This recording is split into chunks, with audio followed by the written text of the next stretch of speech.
Cette année, Toyota compte à nouveau lutter pour la victoire. Aux 24 heures du Mans, elle change de stratégie et lève le voile sur son nouveau prototype.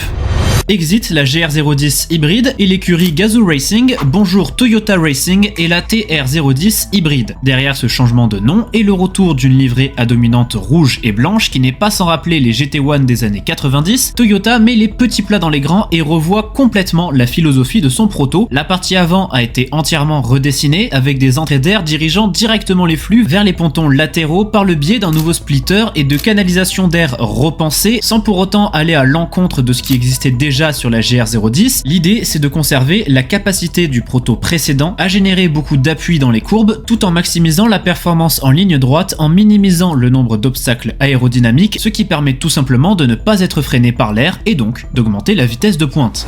L'évolution la plus importante apportée à ce prototype, c'est bien entendu l'arrière qui ressemble beaucoup plus à celui de l'Alpine A424, justement très performante dans les lignes droites et paradoxalement aussi à la Ferrari 499P, redoutable à l'inverse dans les phases de freinage et les enchaînements rapides. Ce qui transparaît au global de ces premières images, c'est que Toyota ne semble vouloir faire aucun compromis entre performance en ligne droite dans les courbes mais aussi lors des phases de freinage. Ce nouveau proto affiche un visage plus affiné pour un poids que l'on imagine également réduit. Il faudra maintenant attendre le 28 mars pour voir ses performances en conditions réelles lors des 1812 km du Qatar. D'ici là, je te partagerai toutes les infos qui seront révélées, alors n'hésite pas à t'abonner.